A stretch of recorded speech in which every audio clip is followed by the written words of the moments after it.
भोगीलाल जी पंड्या जी संस्थाओं द्वारा जी ये आदिवासी एरिया में ये पाठशालाएं चलती थी। जी तो पाठशालाएं चलती थी तो डूंगू उस समय रियासत की राज था। जी रियासतों का रास्ता, राजाओं का राज राजाओं का था। रास्ता। अंग्रेजों ने जो नहीं किया, जी डूंगरपुर दरबार लक्ष्मण सिंह ने जी ये स्कूली चल रही, जी मेरी प्रजा बिगड़ रही है बिगड़ रही है। और मेरे को सहयोग नहीं करेगी, देख बेकार में आगे नहीं करने देगी, जी इसलिए स्कूली बंद करने का एक शक्ति, एक प्रस्ताव पारित किया। हाँ, शक्ति से जी स्कूलों को उठाने की प्रयास किया। जी इसके पहले जी सन 42 भारत छोड़ो आंदोलन जी में सेवा संघ के स्कूलों ने, मास्टरों ने, बच्चों ने ये अंग्रेजों भारत छोड़ो डूंगरपुर राजधानी में एक आंदोलन चलाया था। जी तो उस समय बंद कर दी। जी आज से नहीं, अपने लोकनायक माणिकलाल जी वर्मा जी उदयपुर वाले और उनके साथियों ने जी डूंगरपुर रियासत में पाल खरले में जी 1924-25 में जी 12 राष्ट्रीय पाठशालाएं, 12 दैनिक पाठशाला के शिक्षा के माध्यम से जी आजादी आंदोलन की नींव डाली थी। जी तो डूंगरपुर दरबार ने ये मेरे प्रजा को बिगाड़ रहा है यूं करके माणिकलाल जी को काम करने से रोका गया जी और काफी मारपीट की। जी तो फिर उन्होंने उनके बच्चे पढ़ते थे तो रोक लिए। जी फिर माणिकलाल जी वर्मा ने एक जोजा करके पाल है जी आंतरी के पास, वहाँ भूमिगत होकर के काम शुरू किया। जी वहाँ भी पीछा किया। इसके बाद वहाँ से पाल मांडव के ये पांचली फला है, जी वहाँ आकर के थोड़ा काम शुरू किया। तो वहाँ भी पीछा किया, मिलिट्री आ गई। जी तो फिर फिर उन्होंने भगत गांधी भोगीलाल जी पंड्या को जी काम सौंप करके फिर मेवाड़ चले आए। जी और भोगीलाल जी पंड्या पीने हाई स्कूल में सेकंड हेड मास्टर की पोस्ट पर नौकरी करते थे। जी और डूंगरपुर राजधानी में वो एक आदिवासी छात्रावास चला रहे थे। इन्होंने नौकरी से इस्तीफा रख करके 1938 में विधिवत सेवा संघ की स्थापना की। जी और फिर ये वर्मा जी का काम शुरू किया। रोजा में गौरी शंकर जी उपाध्याय जी पाठशाला चलाने लगे।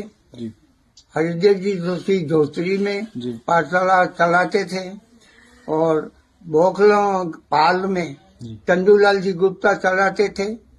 देवल पाल में भरलाल जी वर्मा जो मोही के थे वो पाठशाला चलाते थे। जी और फिरडी पाल में कृष्ण गोपाल जी ये अपने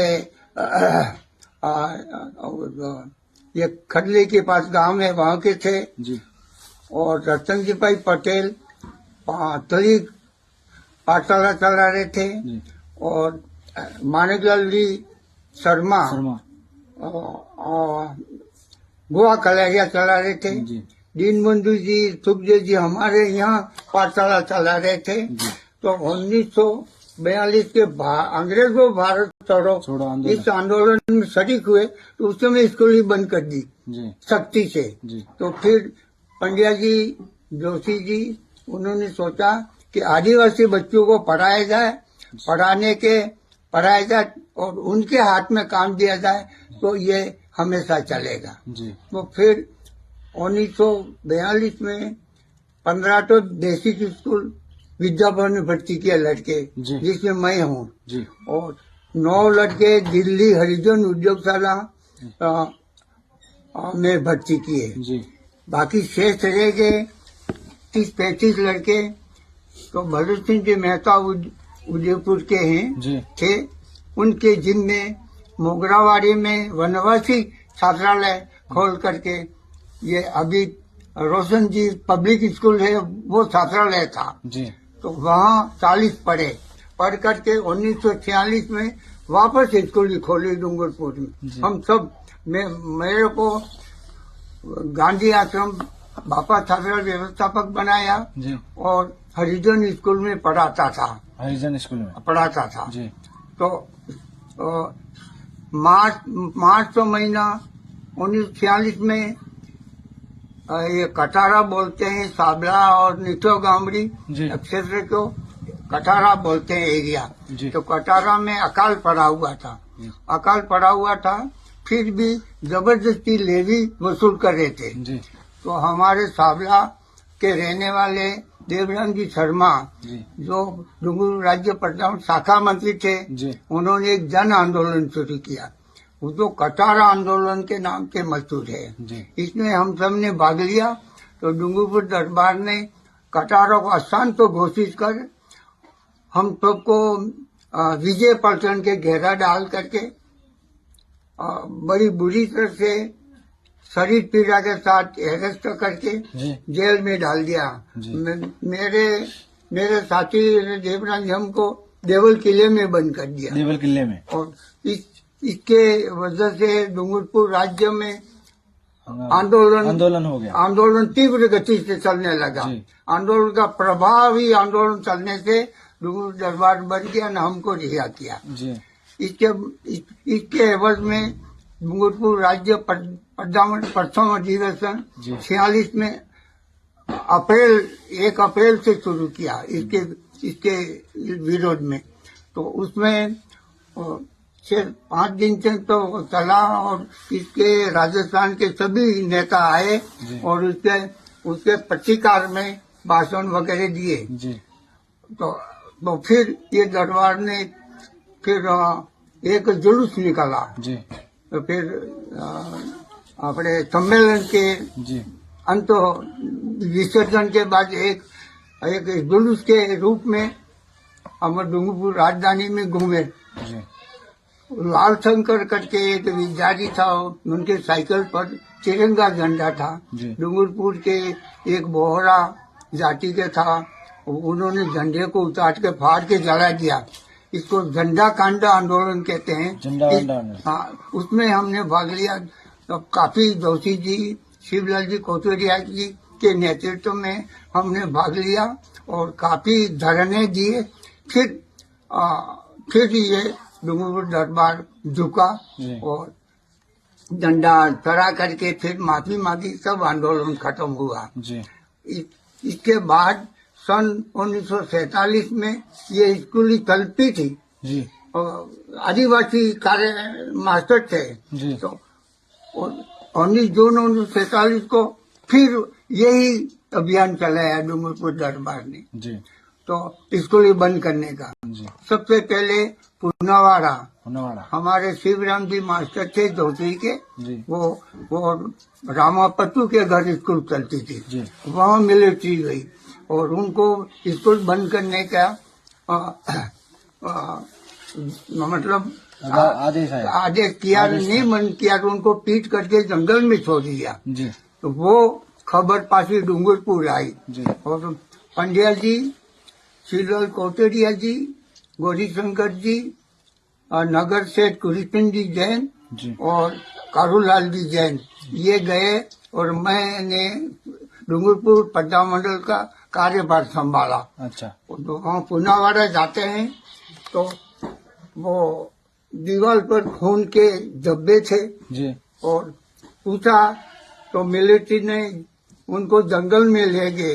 तो जंगल में खोज करने गए तो वो तो शिवराम पे किसी तरह से घर आ गया। जी। और फिर जंगल में एक नाला था, वहाँ मिलिट्री का पड़ाव था। वहाँ गए तो पंड्या जी को और इन साथियों को गोली से उड़ा देने की धमकी दी। जी। फिर भी वो डटे रहे तो उनको डम्बोरा जेल में बंद कर दिया। जी। इसके खिलाफ ग्राम घोरी में वर्मा जी और जोशी जी ने एक पत्रकार सम्मेलन किया। इसमें हम सब शरीक हुए। जी। और शरीक होकर के ये संकल्प लिया कि बोले हमारी जान रहे जी। तब तक स्कूल ही नहीं उठने दी। ये संकल्प लिया जिसमें अमर सिंह नाना भाई खाट भी वहाँ आए थे। जी तो उन्होंने सबसे पहले संकल्प लिया कि मेरा माता रहेगा तब तक मैं स्कूल नहीं उठने दूं। 16, 17, 18 को वहाँ रास्ता पहुंचे ही थे कि मिलिट्री पहुंच गई। सिंगा भाई मास्टर थे वहाँ पर। जी सिंगा भाई को पीटने लगे तो अमर सिंह नाना भाई खाने खाते स्कूल तो मैं चला रहा हूँ, जी। इनको क्यों पीटते हो। तो फिर उनको ये कुंदू से मारा के घटनास्थल पर ही वो खत्म हो गए। खत्म हो गया तो रास्ता पार में वही दौड़ लग गई जी क्योंकि आपने एक मुखिया को मार दिया था। मुखिया मार पहले दिया। पाले उल्टी जी। अपने धोनी साधन देकर के ढोल नगारों को बजा दिया। जी। तो फिर ये इधर डूंगरपुर का रास्ता तो भूल गए जी और चंपट नहीं गया जी और शेखा भाई को बांध रखा था सड़क में डालना था, चंपट चुप गए जी और भागने लगे गुजरात की तरफ। जी इसके काली बाई पास में उनकी पास पढ़ने वाली 14 साल की बच्ची थी। बच्ची थी। उसने देखा और माता को घसीट के गोली को बोसार में फिरती हुई जाकर के रस्सी काट के शेखा भाई को तो बचा लिया। जी। लेकिन ये स्वयं घायल होके पड़ गए। बहुत बढ़िया फिर ये दोनों अमर सिंह नाना भाई की देख डोरी होती है घायल अवस्था में डूंगरपुर लाए गए। जी डूंगरपुर आए तो नाना पे खाट को 19 को बुलाए गए, पोस्टमार्टम किया। फिर 20 की सुबह उनकी शव यात्रा शुरू हुई। जी। मैंने कंधा दिया। जी। डूंगरपुर के पश्चिम में एक घोड़े अरे नदी है, इसका नाम मैं भूल गया। गांगड़ी ए? वो डूंगर पास वाले नदी के हाँ। नवाडेरा वाले ए? गांगड़ी कौन सी नदी है? गांगड़ी। गांगड़ी। हाँ तो उसमें तट पर उनका अंतिम संस्कार। दाह संस्कार किया और 20 की आधी रात को जी घायल अवस्था में बेहोश में काली बाई चली गई। चलिए 21 को उसी हिसाब से उनकी भी शव यात्रा निकली। जी। मैंने कन्या जी अंतिम दाह संस्कार वहीं किया और शोक सभा हुई, उसमें शोक सभा की। अगर नागेंद्र सिंह जी दिल्ली से नहीं आ जाएं जी तो हम सबको वहाँ जहाँ शव यात्रा में उनको सबको भून देता। जी नागेंद्र सिंह जी उनके छोटे भाई नेहरू भाई क्रिकेट खेलते थे, जी। वो उन्हें आकर के समझाया, तब जाकर के शांति हुई। और 22 को फिर सबको रिहा किया जी। और विजय जुलूस निकाला। जी। और ये इस तरह का घटना है, एक बुरी तरह से भयावह जी वातावरण में ये घटनाएं हुई। हुई। ये है जी हाँ।